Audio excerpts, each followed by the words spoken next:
The rain smelled like iron.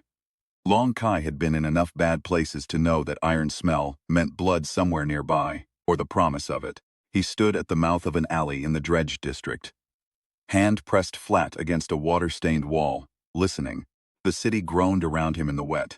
Neon from a noodle shop, 2 floors up, bled orange into the puddles at his feet. He was wearing the wrong jacket for this weather, and his shoes had a hole in the left sole that he'd been meaning to patch for 3 months. He was 29 years old, and he owed 15,000 credits to a man named Breck, and his sister Yun was dying in Bay 7 of the Riverside Medical Complex. And none of those things were the reason he was standing here. The reason was a thin manila envelope tucked under his arm that contained a waiver he was supposed to sign. He looked at it. The paper had gotten damp. He looked at the building across the street. Unmarked glass doors, a reception desk with nobody behind it, clean white light inside like the inside of a tooth. No sign, no logo, just a 4-digit address and the instructions Breck's man had given him 3 days ago. Be here, bring nothing, sign the form. He'd asked what the experiment involved. Shh. The man had looked at him with that particular blankness that people use. When they've been asked a question, they have no intention of answering. You'll be compensated. Right. Kai crossed the street. He didn't think of himself as brave. Brave was a word people used about choices. And he felt like this wasn't one, or rather, that the alternative, standing in the rain until Yoon's tumor grew another centimeter, and the surgery, window closed forever, wasn't a real alternative at all. He pushed through the glass doors and signed the form without reading it, because he'd learned a long time ago that if you read the fine print long enough, you'd never do anything. The technician, a young woman with very neat hair and an expression like a hospital corridor, showed him to a room that looked like a lab, or an operating theater, or someone's idea of both. There were machines Kai didn't have words for. There were lights that moved. There was a chair that reminded him of a dentist's chair, if a dentist had unlimited funding, and a philosophy about the human nervous system. How long will this take, he asked. For you, the woman said. And there was something in the way she said it. Approximately 4 hours. He sat down. They strapped things to him that he didn't ask about. Someone handed him a paper cup of water. He drank it. He thought about Yoon. The way she looked when she was sleeping. How young she looked. How her breathing had started going funny in the last week. The slight catch in it, like a key turning in a lock that didn't want to open. She was 24 years old, and she had been drawing since she was 5. These small, precise line sketches she did in the margins of whatever was near. Receipts, packaging, the backs of his old collection forms. She had a sketchbook going, but the hospital gown didn't have pockets, and her fingers had been shaking lately, and she hadn't asked him to bring it. That bothered him more than almost anything else, that she hadn't asked. He thought about bringing it on his next visit. He thought, there will be a next visit. Then the machine turned on, and he stopped thinking about anything at all. What they were doing, he would understand much later, was threading energy through him the way you'd thread wire through a wall. Carefully, millimeter by millimeter, testing each junction for conductivity before committing the current. The energy wasn't electrical. It wasn't thermal. It was something the research team referred to, in documents Kai would never see, as residual cosmological force, a term that meant, functionally, that it was old and strange, and that it had been waiting in a particular crystalline substrate for a very long time before someone found a way to extract it. The force had a name in the old literature. The researchers didn't use that name. Names had a way of making things feel larger than they were, and things that felt large had a way of making funding committees nervous. What Kai felt, in the chair, not the sharp pain of injury, but something older, a deep structural heat, the way iron feels when you hold it over flame, not burning yet but getting there, the whole bar beginning to glow from within. He heard himself making sounds he didn't recognize as his own voice. He heard the technicians speaking to each other in fast, clipped tones that didn't sound like a procedure going as planned. He heard a machine alarm. He heard running. And then something cracked open in the center of his chest like a geode being split, like a horizon appearing, like nothing he had words for, and the pain went somewhere else entirely. And what flooded in to replace it was a sensation he could only describe as the world becoming very, very clear. He stood up. The straps had snapped. He looked at his hands. His hands looked the same, slightly chapped around the knuckles. Ink under the left thumbnail from the form he'd signed. Completely ordinary hands that he'd had his entire life, and that had done ordinary things. Taken money from people who didn't want to give it, carried groceries, changed the fuse in the apartment breaker 3 times because they'd been too cheap to replace the panel. Ordinary hands. One palm flat against the wall and pushed gently, and the wall moved. He ran for 23 blocks before he stopped, because his body told him to stop, not because he was winded. He wasn't, and that alone was strange enough to make his legs obey. But because a man was standing in the middle of the sidewalk directly in his path, and the man wasn't moving, he wore a mask. Old-looking, lacquered, the color of weathered bone. It covered everything above the jaw. The jaw was strong and still, and the man's voice when he spoke was level and low, like a stone dropped into deep water. "You took something that wasn't meant for you," Kai said. "I didn't take anything. I went there to get paid. The energy that's in you now, it was going to be mine. I have been waiting for it longer than you've been alive. Longer than this city has been a city." The masked man turned his head slightly, regarding Kai with the particular patience of something that had no need to hurry. "It will kill you. You understand that? Your body isn't built for what you're carrying. The force will expand until your nervous system can't hold it, and then it will find its own way out. How long? 6 months, perhaps less. Then help me get it out." "I could." A pause, long enough to be deliberate, "but you'd have to earn it." Kai stood in the rain and looked at this man and felt, beneath the fear, which was real and significant, something harder.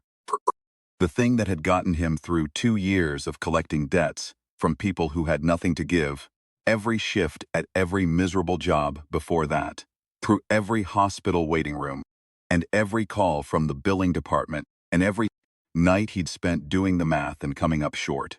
A stubbornness so deep it had stopped feeling stubbornness and started feeling like a fact.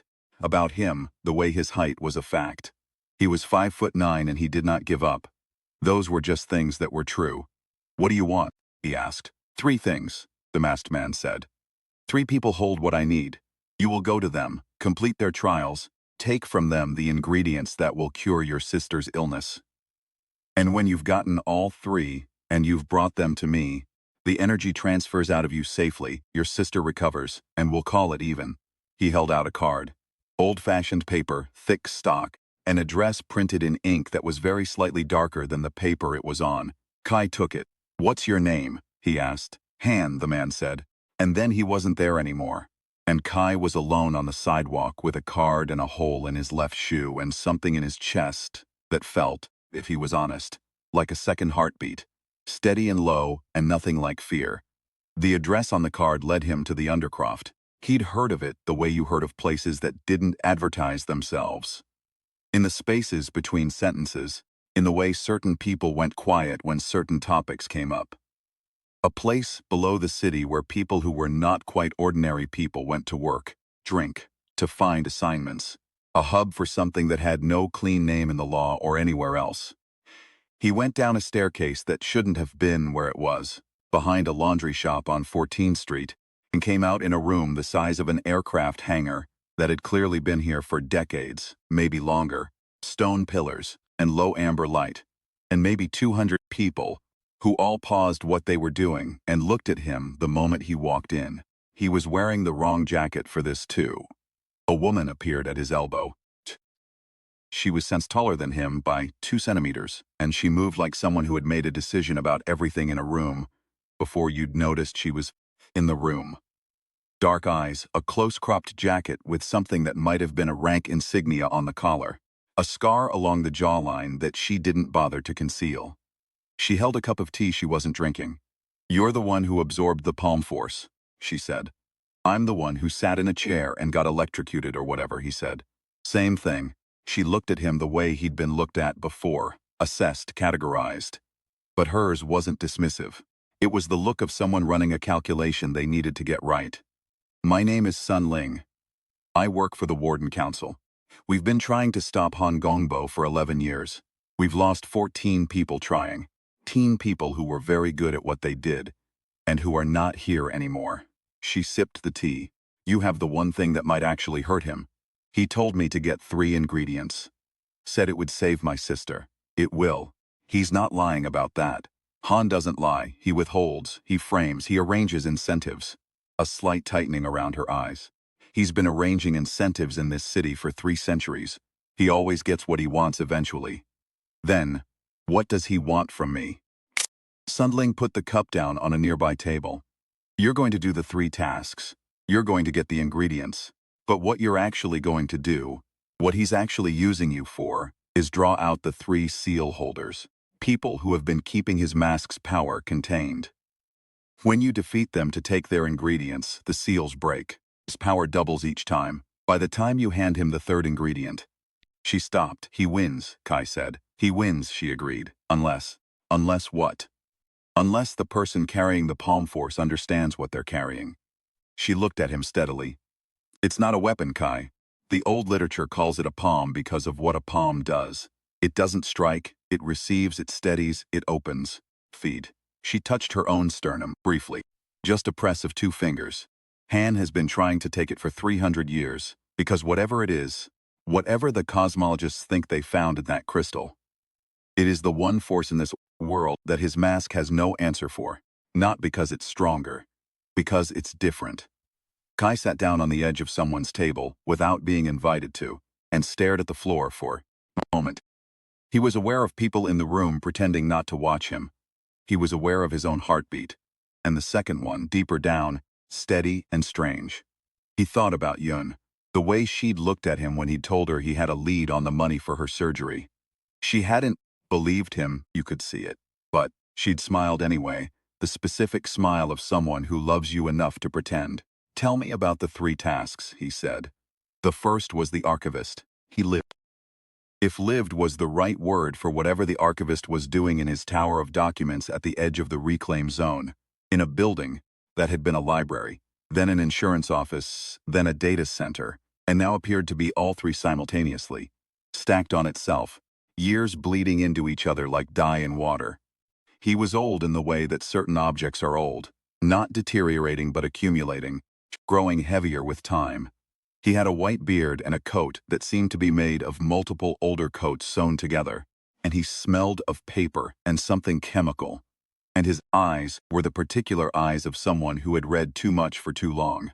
He didn't fight Kai the way Kai expected. He didn't fight at all at first. Kai in a chair.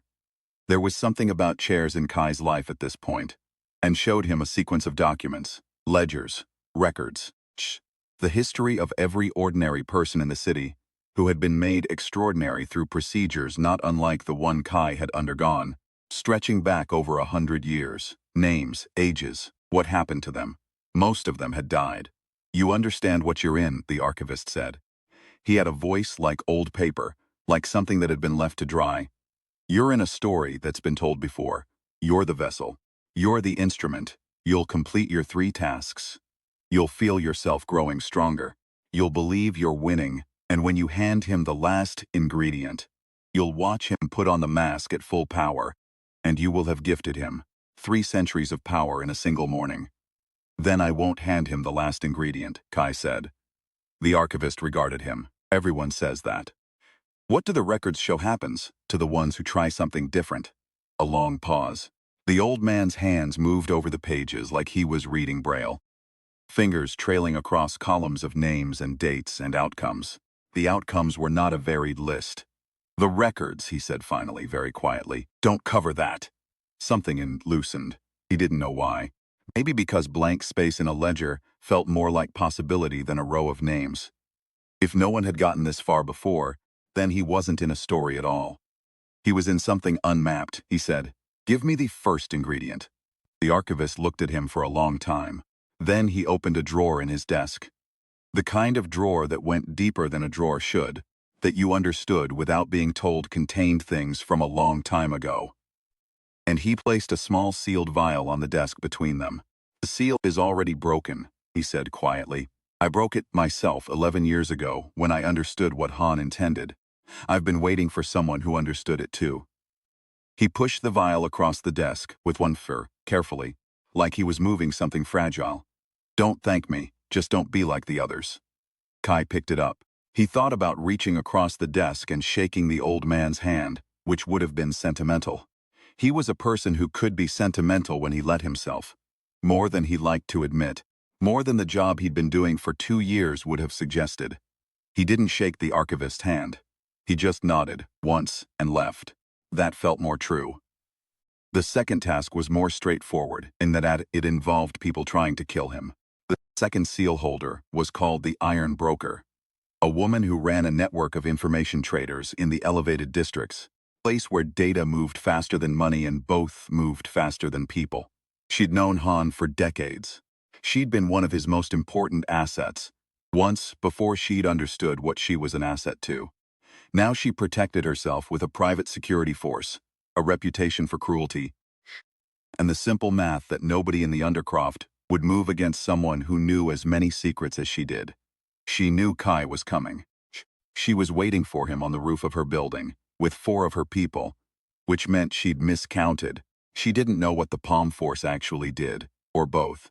The fight was not elegant. Kai had never trained, not really, some street sense, some awareness, from the collection work, the kind of body knowledge you acquired from years of walking into rooms where you might need to get out, fast. What the Palm Force gave him wasn't skill. It was something more fundamental, a sense of weight and pressure and trajectory, an awareness of where force was and fun where it was going to be, like being able to feel the shape of a room through the walls. He moved wrong. All angles and no technique, but he moved at exactly the right time, because the force told him when and where.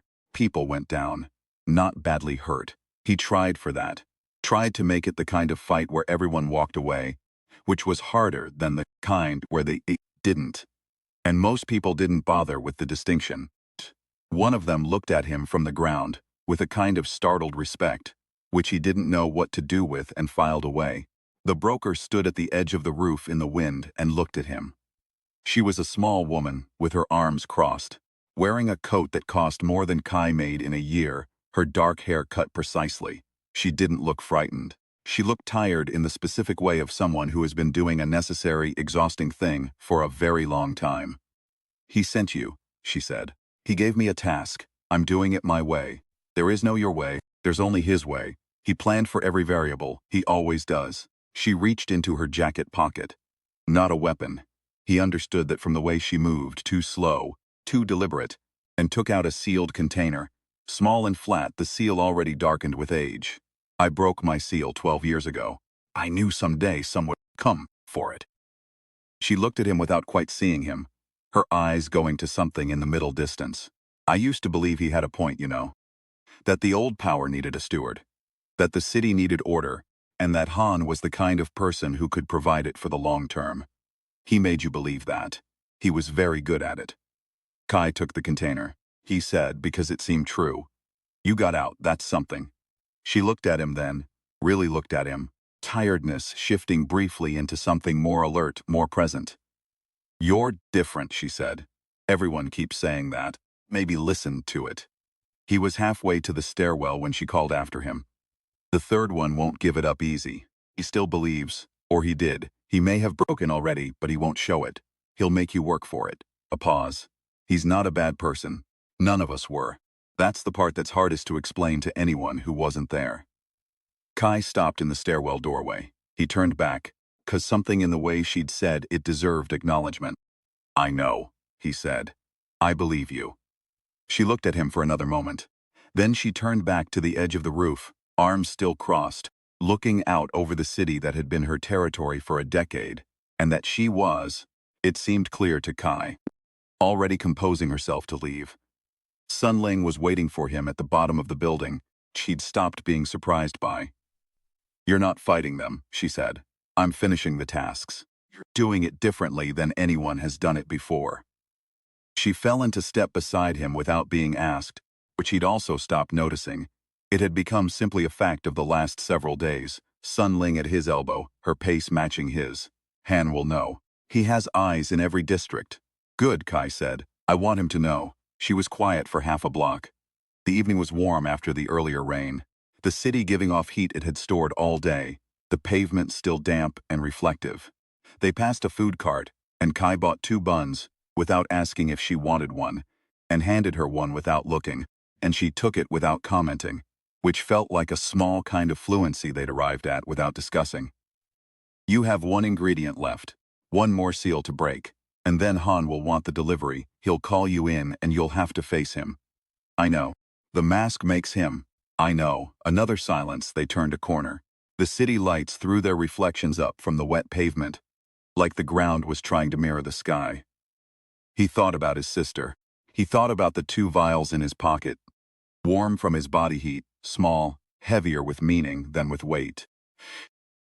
He thought about the second heartbeat in his chest that had been going steadily since the night in the lab, the deep pulse of something he still didn't fully understand, only that it didn't feel like a weapon.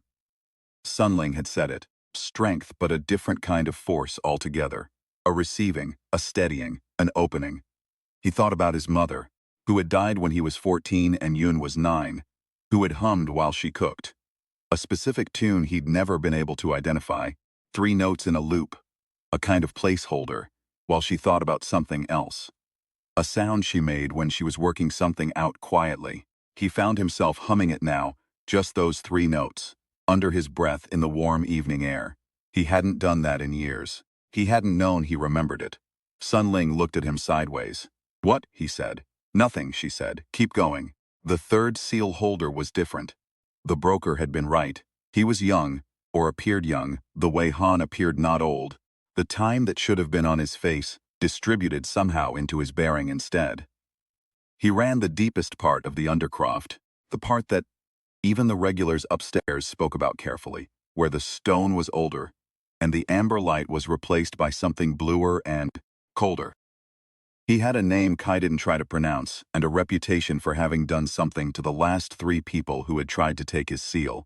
Nobody specified what he'd done. The unspecificity was clearly intentional. He met Kai in an open space at the center of his territory, cleared. Kai noted, which meant he'd anticipated this and prepared for it. No walls nearby, room to move. He was wearing something that moved like fabric and resisted like armor, and he held nothing in his hands. And the way he stood told Kai that the empty hands were the most dangerous thing about him. Hands instrument, the man said. Hands problem, Kai said. A slight pause. The man's expression didn't change, but something in him recalibrated. Some prior model of what this encounter was going be quietly revised. He had the look of someone who had been expecting a particular kind of opponent and had received a different one. You're going to take the seal, the man said. I'm going to ask for it. And if I say no, then we figure it out another way. But I'd rather not. Kai looked at him steadily.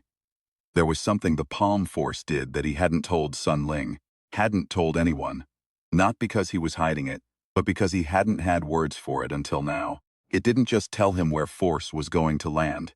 It told him where the person was. Not their body, their attention, their fear, the thing they were protecting underneath. All the readiness and capability. And what he could feel from this man was something he recognized intimately, having lived with it for 2 years. Grief. He didn't name it out loud. You didn't name something like that out loud to a stranger who hadn't offered it. But he held it, the way you held a small animal, carefully, both hands, not gripping. You believed in him once, Kai said quietly. You believed the mask needed a guardian. You believed Han was that guardian. The person who could hold the old power responsibly, keep it from going wrong. He paused. Until you stopped believing it. The man said nothing. But his weight shifted, barely perceptibly, and the Palm Force registered it as clearly as a sound. The cease. You've been keeping it, because you didn't know what else to do with it. You knew what would happen if you handed it to him. You knew what would happen if you just destroyed it. So you've been here, holding it, waiting for the story to change into something you could live with. A long silence. Outside, far above, the city made its usual noise, traffic and voices, and the distant percussion of a million ordinary lives grinding forward. It won't change, the man said. But his voice was different, freer somehow and sadder. I'm trying to change it, Kai said. I don't have a plan exactly. I have a theory and a sister in a hospital, and something in my chest that I don't fully understand. I'm trying to do this differently than everyone who came before me. Not smarter, just differently. Maybe that's enough to get to somewhere the old map doesn't cover. He met the man's eyes. That's all I've got. Third man looked at him for a very long time. Long enough that Kai let himself be looked at. He didn't usually. He was more comfortable looking than being looked at, more comfortable moving than being still. He waited. Then the man reached into the layered fabric of what he was wearing, somewhere near the sternum, out a sealed vial that was older than the other two, older looking. The seal dark with age, the glass slightly clouded, as if whatever was inside had been pressing against it for a long time. I broke mine on the day I stopped believing, he said. 11 years ago. Same as the others, Kai said. Something clicked into place. They all broke their seals the same year. There was an incident, the man said simply. Something Han did that we witnessed and that we couldn't unknow. He placed the vial in Kai's open palm. His hand was steady. Shh. They've been waiting for someone would come for the vials without breaking what was already broken. He stepped back a pace, creating distance that wasn't hostile but final. When you face him, don't let him touch you with the mask's power. Not even once. If it finds the palm force while you're not ready, while you're still thinking of it as a weapon, it will corrupt it and you'll be just another instrument. He was quiet for a moment. Be exactly what you've been being. Don't change anything. Don't try to be bigger than you are. I'm not that big to begin with, Kai said. Something crossed the man's face, not quite a smile, but its cursor, the face remembering it was capable of one. Good, he said. Go. Kai found a bench on the long elevated walkway above the river and sat down and looked at the 3 vials in his hands. 3 small containers. 3 broken seals. 3 people who had believed in something, stopped believing, and then spent 11 years holding their proof of faith like a debt they couldn't pay off, not knowing if anyone would ever come who could receive. He was very tired. He was also, underneath the tiredness, more clear than he had been since the night in the chair. The clarity was specific. Not strategic clarity, not a plan taking shape, but something simpler. He knew what mattered. He could feel, the same way the palm force told, where force was going. The weight of the things he was carrying, and the weight of the things he couldn't carry, and the difference between them. The river moved below the walkway, dark and slow. Somewhere downstream, the city's lights doubled on the water. He watched that for a while. He took out his phone and called Yoon's ward. He wasn't going to speak to her. He didn't want her to hear whatever was in his voice right now. Combination of exhaustion and something that was either clarity or resignation or both. But he listened to the ambient sound of the ward for a moment, the specific auditory texture of a place where people were fighting in slow motion to stay. The beeping, the murmur of nighttime staff, someone's television down the hall. It was the most ordinary sound he could imagine, and he held his phone against his ear and breathed it. Then he hung up and went to find Han. Han's fortress, and it was a fortress even if it looked like a corporate tower on the outside, even if the lobby directory listed 3 financial services companies and a consulting firm, was in the eastern quarter of the city, the expensive part where old money had settled so long ago it had fossilized into architecture. The lobby was extraordinary, high ceilings, old stone that had no business being in a modern building, but was here anyway, embedded in the walls, the columns, the floor, lighting that came from places you couldn't identify, warm and sourceless, the kind of light that made everything look like it had been carefully curated for a museum display. Hush of something that had been standing long enough to believe it would go on standing. Han was in the center of it, waiting, because he always knew when to wait and when not to. He was taller than Kai remembered. Or maybe the lobby made him taller, the scale of it, the age.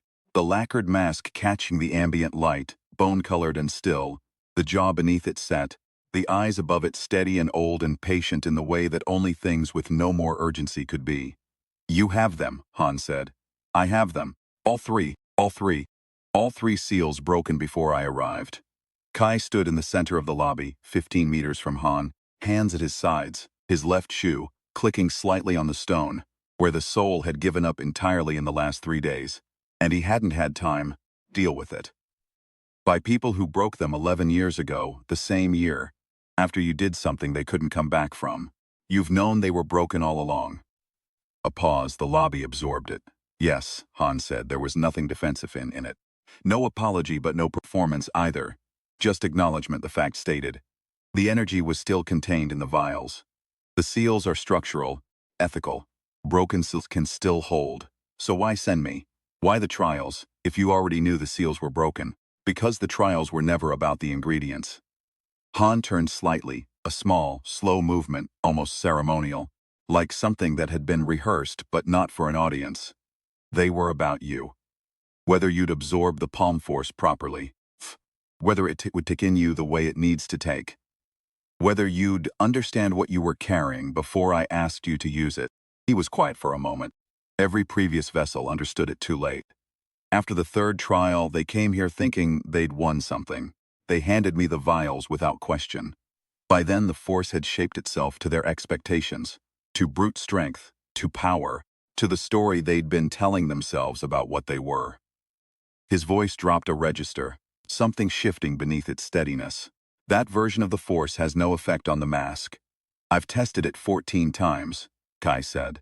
You're telling me you need me to have figured it out. Telling you that I have been trying for 300 years to find the one thing that removes this mask. And for the first time in either of their encounters, the stillness in Han's jaw shifted.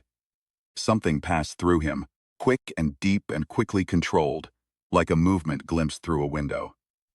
I put it on because it was necessary. I kept it on because I could not get it off. Every year it takes more of the medicine to keep the mask from consuming me. Every year I need the medicine more and find it harder to acquire. Every year there is more of the mask and less of me. He raised one hand, slowly, and touched the lacquered surface with 2 fingers. Just briefly, the gesture of someone touching a wall they know they cannot go through. I am not a villain in your story, Long Kai. I am a very old man who made a catastrophic choice and has been trying to unmake it ever since. And the thing that makes it unmakeable is that every force I bring to bear against it feeds it. The lobby was very quiet. The palm force, Kai said slowly, it's not a weapon. No, it receives, it steadies, it opens. Yes, you need it to open the mask. He looked at Han. Really looked. Past the lacquer and the stillness and the 3-century weight of it. You've been trying to find someone who understood that before they got here. Because if they think it's a weapon, they'll use it like one. And a weapon against the mask just feeds the mask more. The mask feeds on force, Han said. All force. Any force directed against it. 300 years, everything anyone has thrown at me has made it stronger. Made me stronger, and less. A pause in which Kai could hear the building's own age. The stone settling the way very old stone did. I have won every fight I have ever been in, and I would give anything I own, or have ever owned, to lose one.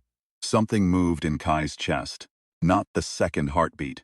Something older, something that belonged to him, rather than to whatever was in the crystal. He thought about the archivist with his broken seal and his column of names.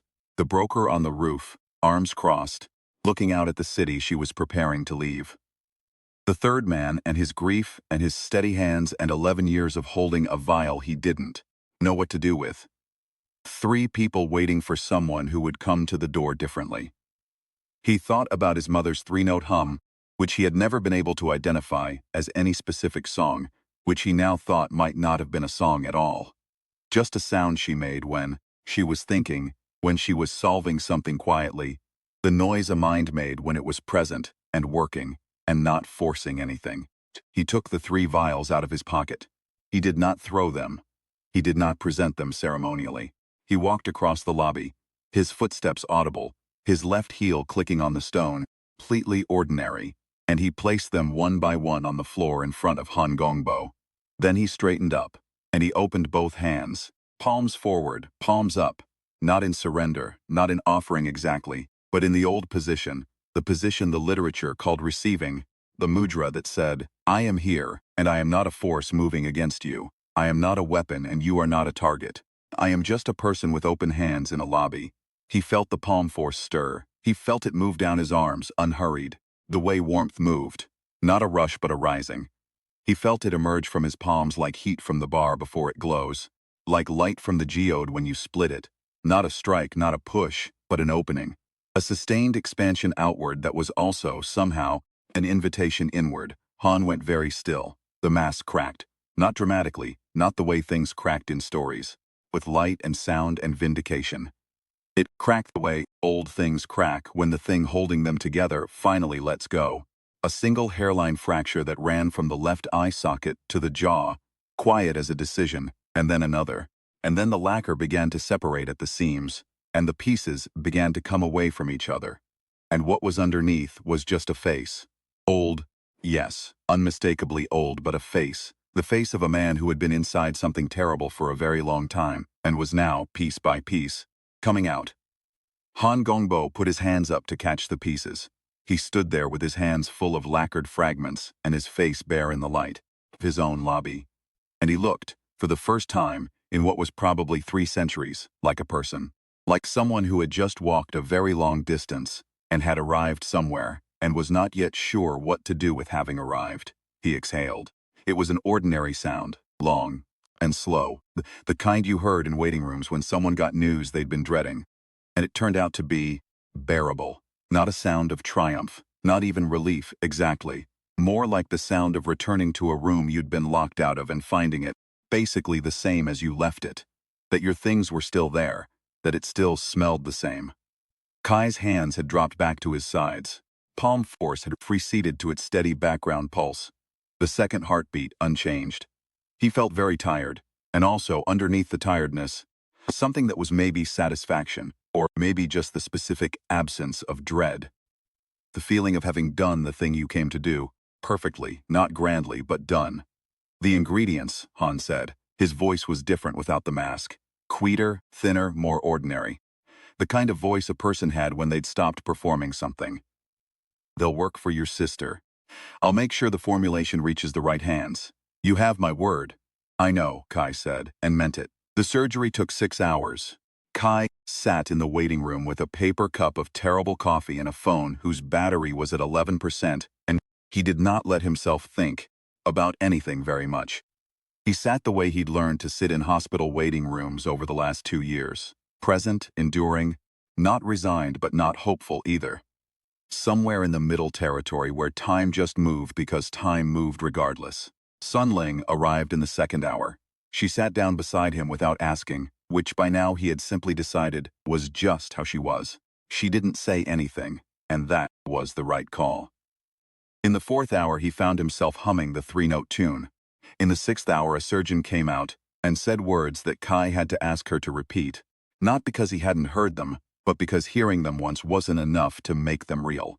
Successful, full resection, she'll need rest and monitoring, but the prognosis is very good. He said thank you. He said it several times. The surgeon was gracious about it. He sat back down. He put his hands on his knees and looked at them. Slightly chapped, ink under the left thumbnail, completely ordinary, and he stayed like that for a while. Sun Ling said, well, yeah, he said. What are you going to do now? He thought about it. He had a hole in his left shoe, now fully structural. The sole was gone at the heel. He had 0 credits and a debt to a man named Breck. Although the understanding he'd developed about force and leverage and how to receive rather than resist made him feel more equable about that particular problem than he'd felt before. He had something in his chest that was going to need explaining to someone, eventually, and the thought of having that conversation with someone from the Warden Council was not immediately appealing. He had 3 people in various parts of the city who had been waiting for 11 years, and who were now, he hoped, free to do something with the time they'd been holding in abeyance. He had his sister, who was going to wake up in a recovery room and be angry with him for taking the risks he'd taken, and also, underneath the anger, not angry at all. Same thing I was doing before, he said. Figuring it out.